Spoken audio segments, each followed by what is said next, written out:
Hello again. This is now the fifth lecture in the series Philosophy and Coaching. And today we're going to talk about political philosophy and coaching.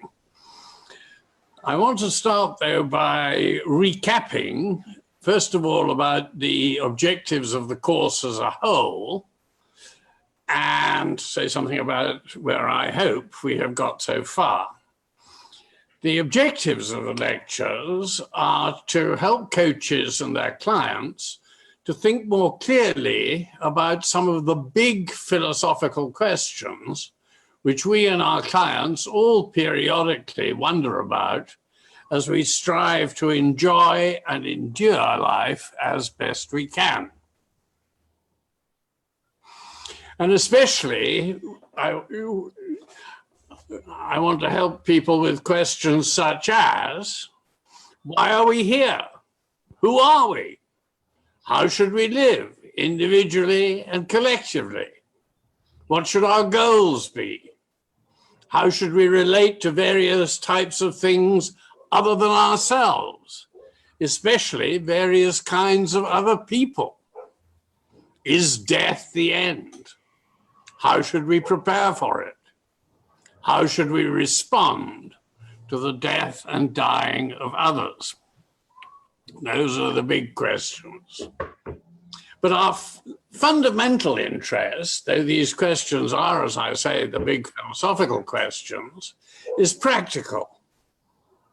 We want to know how to live well in the interval between birth and death, i.e., we want to know what good and worthwhile lives considered as a whole consist in and how to prosecute such lives as best we can.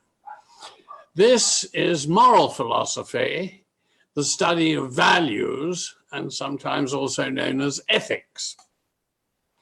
And to answer questions in moral philosophy, as in other areas, we need to know the facts about the world and the nature of the persons who inhabit it. For much of this, we look to the sciences.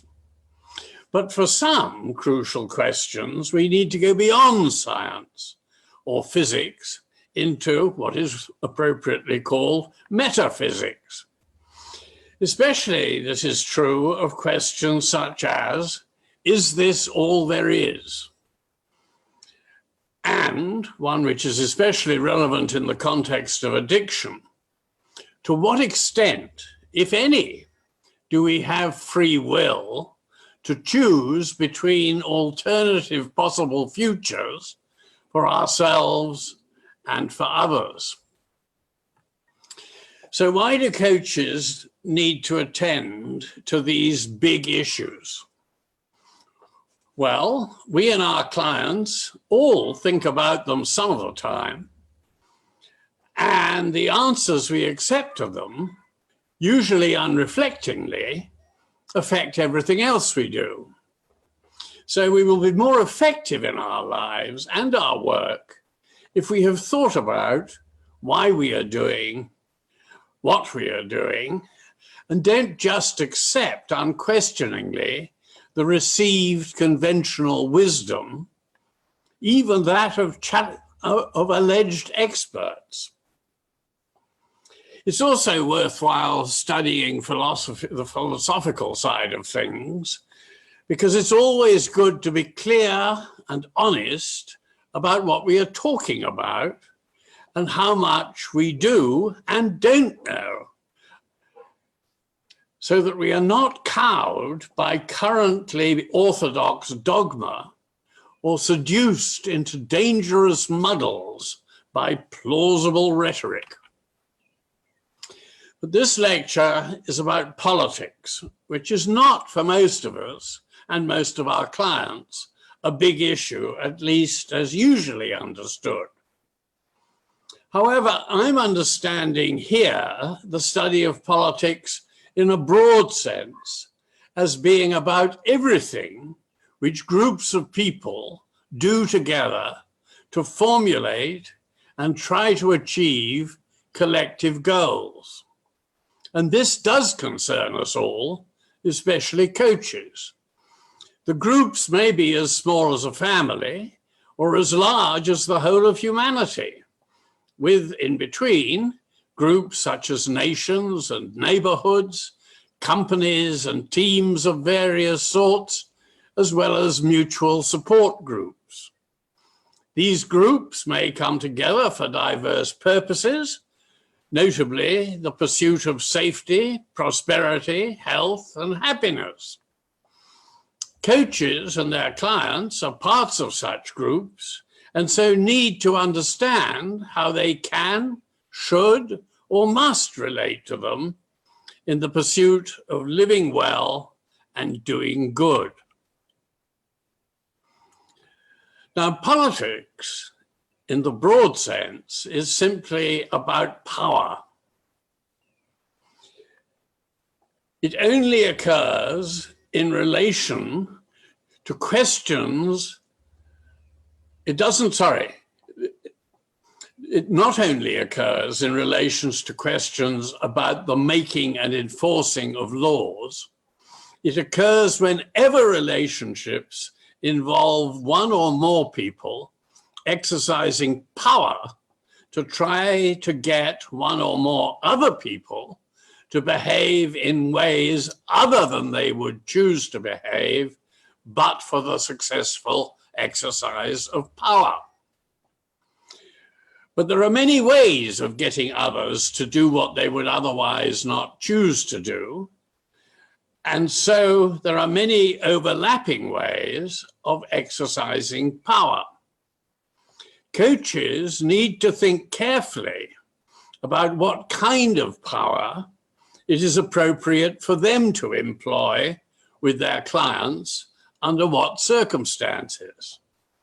They also need to be aware that clients exercise many types of power over them, some legitimate, some which they, the coaches, need to resist.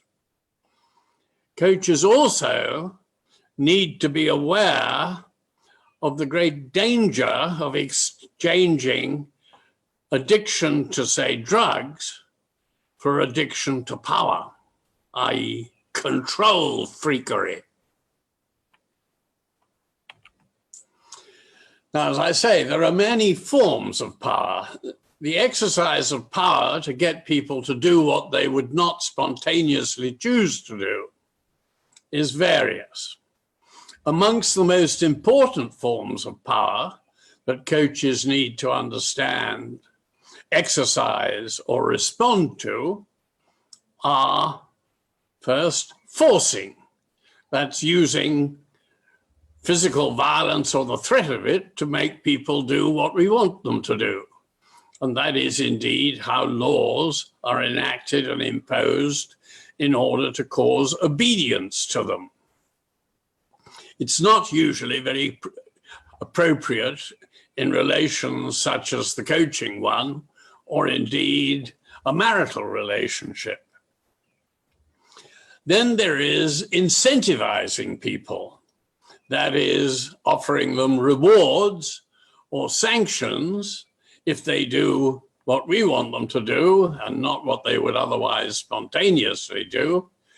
And many of these rewards and sanctions involve money. This is especially obvious in commercial transactions. But then there is manipulative power, exercising power by manipulating people. And what does this involve? Well, it mainly involves the use of various forms of deception, of trying to get people to do what you want them to do while believing that either you or they are actually doing something else. Then there is getting people to do what you want them to do by persuading them. That is, by using arguments. But notice that you may persuade people with bad arguments as well as with good ones, as politicians know very well. And the last one that I want to mention, though this is by no means an exhaustive list, is making use of anticipated reactions. This is the exercise of reactional power as exercised by voters and consumers.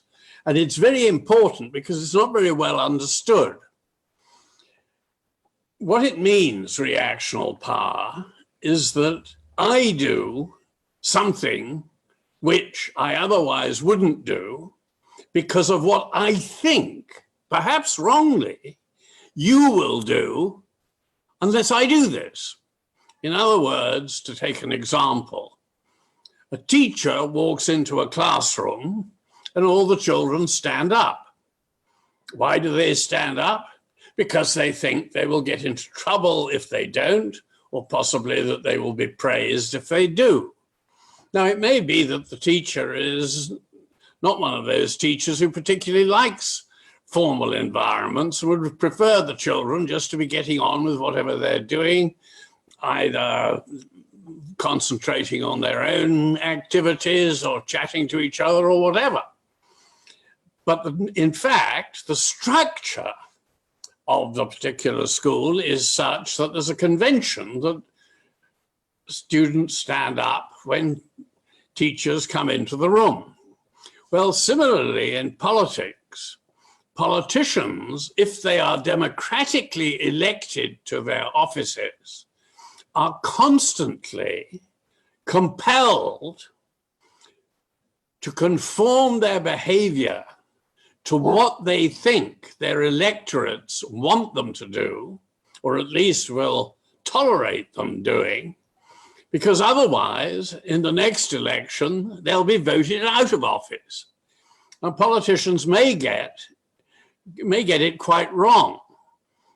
Namely, they may do things which they think the electorate will like, but the electorate doesn't like it and votes them out of office because of it. However, unless we understand the power of anticipated reactions, we will tend to oversimplify the exercise of power and think it only applies to the first form, or perhaps the first and second forms, that is, forcing people to do things or incentivizing them to do things. Now, ideally, coaches like teachers and doctors will actually be in the business of empowering their clients, but only empowering them to use appropriate forms of power so as to act prudently in their own interests and benignly in the interests of others. They will also, in a sense, be disempowering themselves so that their clients no longer need them. And in this, they are like teachers and doctors who will have been successful when their clients say to them, or when they can say to their clients, you no longer need my services. And that, of course, is an impressive but difficult feat for any professionals to perform. Now, coaches need something to know about the narrower conception of politics. The question of how I should live and what I should strive for may, for many clients, be answered by reference only to enjoying what we discussed earlier, namely good personal relationships and engaging in absorbing, worthwhile, and adequately rewarded work, including service to others. It may also, the question, how should I live, be answered by various forms of renunciation of the pursuit of worldly success and committing oneself primarily to the pursuit of private spiritual goods, such as serenity or enlightenment. But for most people, and many coaches as well as their clients, answering the question, how should I live, will also involve quite strong, even if largely latent, political convictions, i.e. strong intuitions about what's fair and unfair, and a strong sense of justice and injustice. You and they will also probably have strong views about whether their own society is a just one, and whether they see themselves as beneficiaries or victims of injustice, and what they think about their obligations in relation to the injustices in society. For example, by offering free coaching to the poor. In relation to injustice more generally, you and they may not be only trying to live so as to further your political ideals. You and they may also be willing sometimes to fight, to kill, and even to die for them. So the stakes in politics are pretty high. Now, this is the way things used to be when they were much less problematic. Throughout most of history in most societies, political beliefs and values were unproblematic for the teachers, healers, and spiritual advisors who tried to help people to live good or better lives in the same way that modern coaches do. What constituted a good life was laid down by religious authority, and it was the business of rulers to ensure that everybody was encouraged, enabled, or compelled to live a good life as defined by that authority. Moreover, since society was hierarchical, what constituted the kind of life you could and should live was largely determined by accidents of birth, about where you found yourself in the pecking order of society as a result of the family into which you were born. Your duty then was to love, honor, and obey God, or the gods, as well as the lords and monarchs whose right to rule over you were more or less explicitly divinely endorsed. And in return for your obedience, divine as well as human rulers would protect and promote your interests in this life, and especially after your death. Well, things are very different today. We no longer, here in South Africa and in most of the rest of the world, outside the Middle East and China, it should be said, but elsewhere, we mostly all recognize, no longer anymore all recognize a single authority, religious or political, about how people ought to live their lives. Nor do we accept the legitimacy of hierarchy and that wealth and power should be inherited, acquired through other accidents of birth, like gender or ethnicity. But having said that, what we all reject in the traditional way of deciding on values, having said that, we need to recognize that we all have very different and often conflicting ideas about how people ought to live, i.e., about what is right and wrong, moral or immoral behavior, and also about how and by whom we should be governed. Now, where these views come from are our beliefs and decisions about how to live well, i.e., our fundamental moral and political values, don't just arrive in our brains from nowhere. And we don't work them all out for ourselves once and for all when we become teenagers. We acquire our beliefs and values from the societies in which we live and what we are taught as children in families and in schools. We also modify and hopefully increase our understanding of how best to live our lives as individuals and in groups from experience and reflection throughout our lives. But so do our clients, whose political and moral beliefs and values may differ from our own, because so many traditional views about morals and politics now seek to coexist side by side. Now, this leads to the problem of pluralism.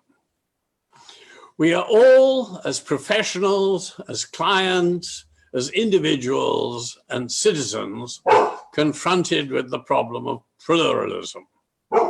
We have strongly held beliefs about justice and therefore about politics and public morality, which we know many others disagree with. And we have strong beliefs about personal morality, how we should behave and perhaps urge others to behave, such as our children, especially in relation to sex, to money, and to supporting political causes. So how should we treat those who disagree with us and who do not conform to our conception of justice? Well, there's an easy answer to this, namely that we should be tolerant.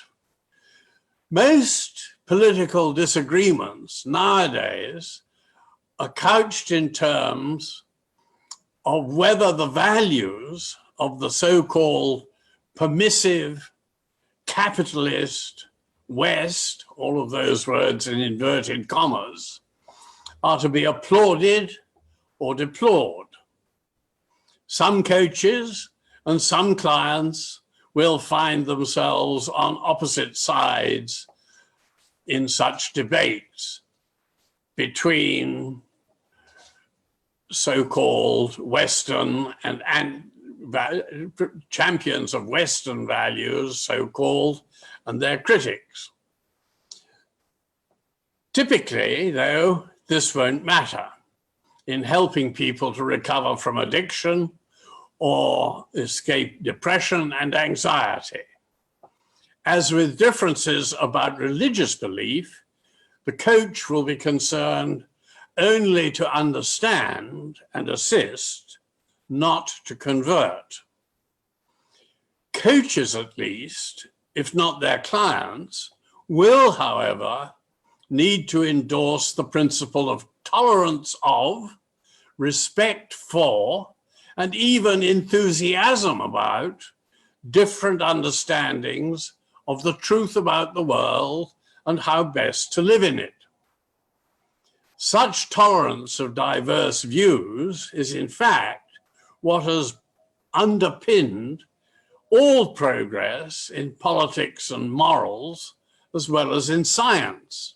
Science made progress once people started doubting authorities and allowing other people to doubt authorities and hold conflicting and competing views which needed to be tested by experiment and experience in order to make progress. Well, the same is true about moral progress and political progress, such as we have made, for example, in no longer typically having religious wars such as those that disfigured much of the world throughout most of its history. Similarly, we no longer accept the values of imperialist domination, whatever we think the benefits of imperialism may or may not, and indeed the cruelties imposed by imperialism may or may not have been. I think more obviously, we no longer believe that children who steal because they're hungry should be hanged. nor indeed that people should be tortured in order to get them to change their religious allegiances. So in all sorts of ways, we have made progress in morals and politics through tolerance, and coaches at least need to endorse that view. And it's not particularly difficult because everybody pretty much agrees about one basic moral and political doctrine, which is most easily labeled humanism. So both coaches and clients, whether or not they're defenders of Western values, will need to share the fundamental humanist principle, whether or not it's based on religious conviction. This is the principle that it is always good and morally right to relieve pointless suffering if we can, and to enhance our own and other people's harmless enjoyment of life before death. This is one reason why it's so difficult to help addicts who have become completely indifferent to the effects of their conduct on the suffering and happiness of others. They need to recover their basic humanity if they are to rejoin the human race. But in fact, this basic humanist principle of relieving suffering and enhancing human enjoyment underpins the politics and ethics of all societies known to us, ancient and modern, African, Asian, European, North and South American, and Australasian. The political consequence of humanist morality is that we all agree in believing or in trying to secure for our societies the political goods of safety, prosperity, freedom, and justice. Where we differ is that though we all share these the same basic humanist principle of minimizing suffering and maximizing happiness, we differ on the following: on how best to achieve this, on whether more is required by morality than this humanist principle. For example, does morality require us to cultivate piety? We disagree on whether other goods are or should be aimed at by political activity. For example, should political activity be aimed at achieving national glory or greatness? Should we be trying to make America great again? On what should we disagree? Sorry, there's another thing that we disagree on. What should we do when principles conflict? When the principle of liberty conflicts with the principle of safety, or the principle of justice conflicts with the good of prosperity.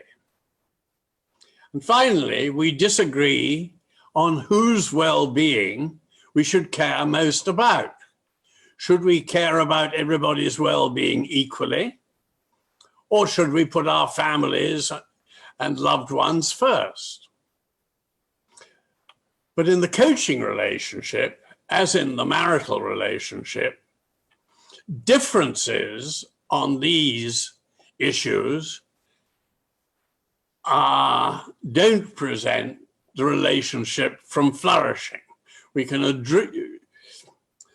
coaching relationships can flourish despite substantial disagreements about moral and political issues. But there is, it seems to me, a very difficult question for coaches, to which, frankly, I don't know the answer. This is the fact that so much politics today is identity politics and an associated politics of victimhood. The difficult political problems in the coaching relationship arise when the answers people give to the questions, who am I and what are my rights, are cast in terms of belonging to some category of persons who have been wrongfully oppressed because of their race, gender, religion, sexuality, social class, etc. This causes problems because, first, it's clearly inappropriate for coaches to challenge the accuracy of these self-identifications as victims, the people who are victims whose rights have been violated. It's not for us to challenge people's right to believe that they are victims whose rights have been violated.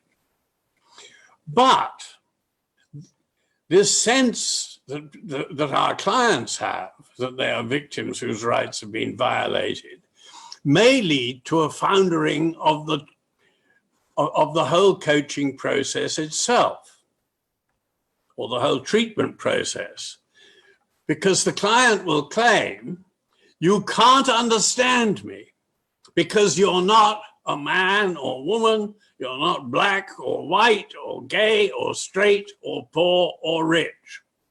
And if the client believes that the nature of their identity makes it impossible for you, who perhaps have a different identity, to understand them, it's very difficult to see how you can work around that in the coaching relationship to get fruitful, constructive communication going. And secondly, it's difficult to deal with the identity issues of those who perceive themselves to be victims, because in fact, it may give them a permanent excuse for taking no responsibility for what has happened to them in the past, and therefore acquiring no insight on what they need to do differently in the future. So I conclude with a painful truth. I personally have never been able to offer any real help of any sort, material or psychological, to people who are convinced that everything that has gone wrong in their life has been entirely down to other people or to circumstances beyond their control, and never down to themselves, even in part. I find this especially true, and indeed distressing, of the poor and those who, with the best, and those who have the best reasons for complaining about their circumstances, the real victims of circumstances beyond control, such as the victims of trauma and abuse in childhood.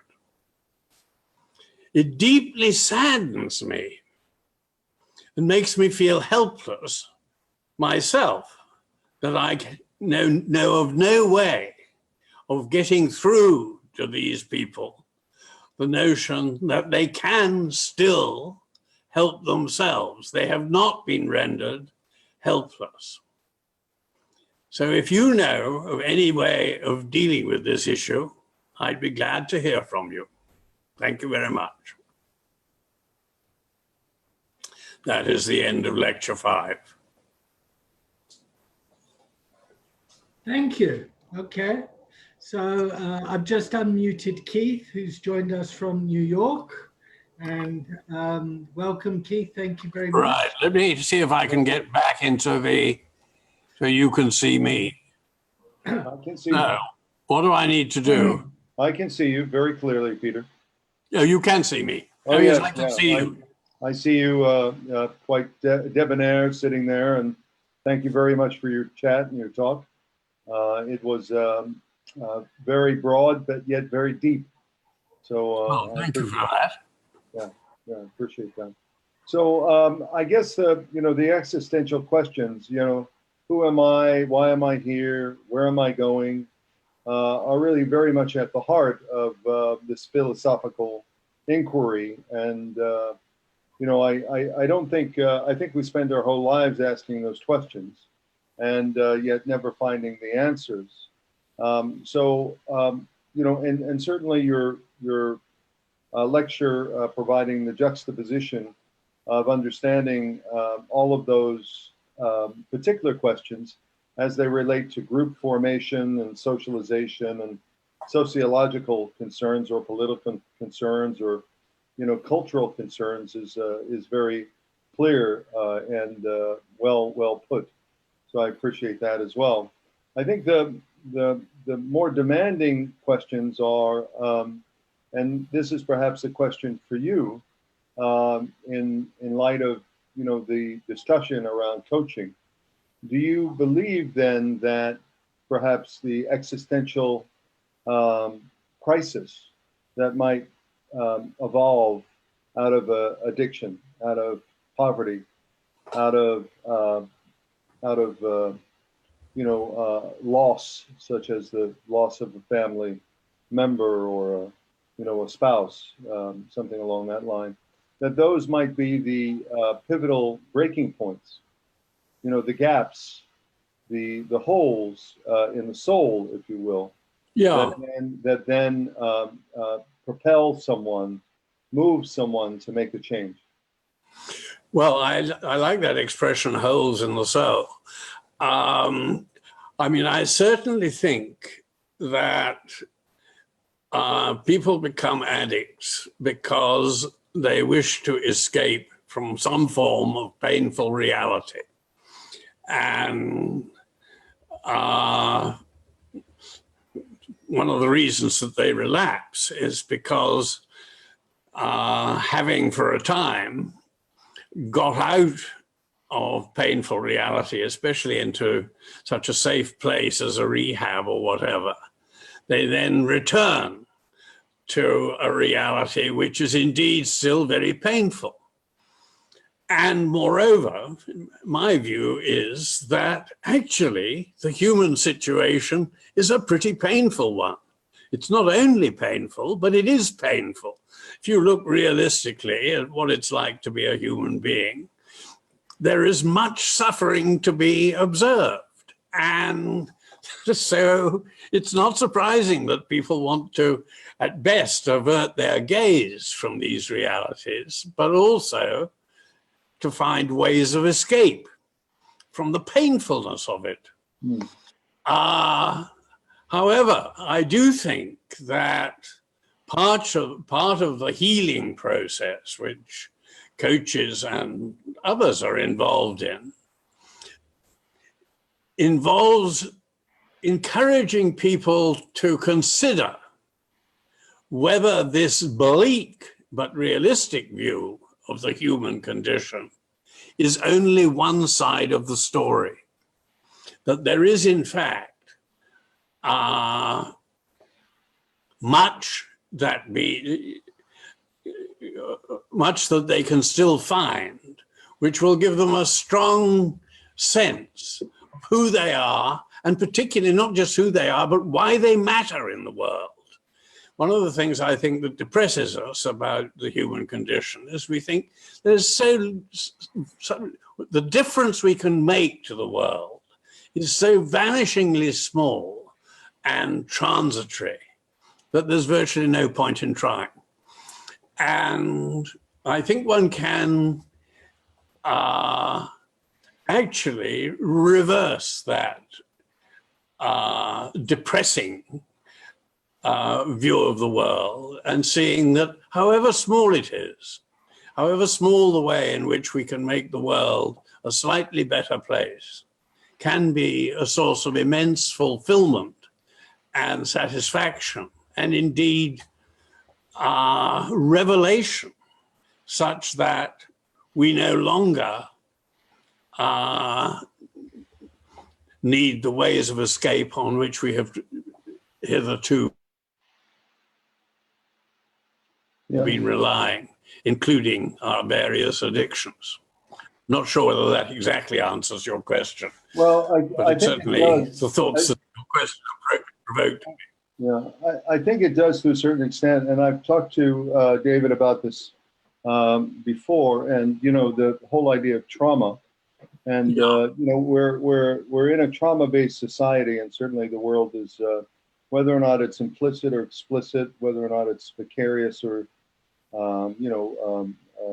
explicitly realized through some act, be it violence on TV or be it violence against the person, in some way or another. And I wonder, everything you say is fine from a prefrontal cortex viewpoint, from a cognitive viewpoint, right? I mean, if your executive function is working, your mind is smart, and you're thinking, perhaps then you can rationalize, or you can put together one cogent thought and another. But I really do believe that many people are just scattered about trying to just exist. As you said, there's so much suffering, and just survival is so important, and just stepping up and stepping out is so important. And I wonder, from the trauma viewpoint, if you're not dealing with trauma, then I somehow believe that if you don't deal with your trauma, it doesn't matter how much talk therapy you might have. If you're not dealing with it on a body level, then you're not able to take responsibility or even see that you have responsibility, agency for your own life. Many people don't think they have agency at all. Yes, I think, the question of trauma, we talked a bit about last week. I think it is important to understand as realistically as possible the harms you have suffered, particularly those in early life. Mm-hmm. But equally, it's important not to wallow in them. That is not to say, well, what can you expect of me given that all this happened to me? What can I do? My situation is hopeless. So the trick, which I agree is a difficult one for both coaches and clients, is to be realistic and honest about, and intelligent about, traumatic events in earlier life, particularly, but also to be realistic and honest and intelligent about how one can move beyond that. Right. How one can see it in context. There are sort of banal things that one can usually say without, as it were, minimizing the client's trauma. But it is a fact, probably in most cases, that at least they weren't kidnapped and sold into slavery or made into child soldiers somewhere in Africa. There are, I think it's healthy to see one's own traumas and that of other people in the context of, so there's certainly a way to minimize the comparative despair, if you will. But I do believe that unless the individual is really focused in on what their traumas are and what they were, and then maybe has an opportunity to accept them and then forgive them, through this acceptance. Yeah. And then move on from there, they can't really take, to your point, they hold them and they guard them as their precious battle wounds, So as I always say, God moves mountains, but you have to bring the shovel. You know? Yes, I think the word forgiveness is the crucial one there. I think the phrase I used last week about this was taken from a poem by W.H. Auden about Sigmund Freud. It's about becoming rational and reconciled to one's past traumatic experiences. And I think that's a good one, a good phrase.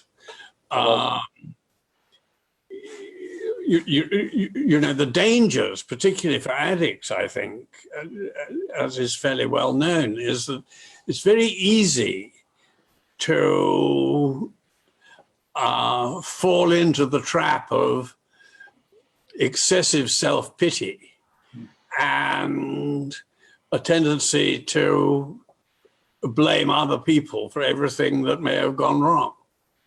Sure. I mean, I'm not just talking about the traumatic experience, but everything in one's life that has gone wrong, Sure. you know, is not to be, as it were, attributed wholly to the traumatic events, and not at all to any characterological failings one may be responsible for oneself or have been responsible for. Well, as we know, our version of reality is very faulty, just as our memory and our ability to piece together events, and oftentimes it's very much colored by, you know, where we were at that particular point in our emotional development. So, you know, it's a very faulty machine, and I do believe that you can rewire it and rewire it by at least allowing yourself at a certain point in life to cognitively think of the other people who were involved and perhaps their histories. Yeah. Perhaps also, in light of that, provide some compassion that allows you to move past that. Yes, this reminds me of Philip Larkin's rather improper poem, which I hope you won't mind if I quote briefly. If it's improper, even more so. They fuck you up, your mum and dad. They may not mean to, but they do. They fill you with the faults they had and add some extra just for you. But they were fucked up in their turn. And so it goes on. Oh, good. Now, he concludes that the answer is to get out as soon as you can and never have children of your own. But my response to that is, they fuck you up, your sons and daughters. They may not mean to, but they do. All sacrifice they take for granted and blame their sorrows all on you. That's very good. They'll have children in their turn. Yeah, that's Philip Larkin. Is that what you said? Well, I conclude that actually, so everyone must forgive everyone else. Uh-huh. Oh, good. Yeah, his term was "they mess you up." By the way. No, that's but then I do see the one, "they fuck you up," your mom and dad. That's great. I have to read that one. Oh, that's fantastic. Yeah, they may not mean to, but they do. Yeah, well, thank you for that. I appreciate that. I'll have to pass that on. Well, it's in Philip Larkin's collected poems. I see it. I just called "This Be the Day." You can Google it. It's printed in full. Yeah, no, I have it. And then, of course, and half at one another's throats. Man hands on misery to man. It deepens. That's right. To self. Get out as early as you can, and don't have any kids of yourself. I love that. Very good. From high windows. Very good. Oh, very good. Well, thank you for that. I'm not in short supply. I could talk forever about philosophy. well, I hope we will get a chance to talk again at some stage. Oh, I would love that. I'd love that. And thank you so much, David, for making this happen. I've seen your other talks as well, Peter, but I haven't been able to make it live. So here we are. So thank you. Good. Well, very nice to meet you online. Yeah, pleasure. Thank you so much. Wonders of technology. End of lecture.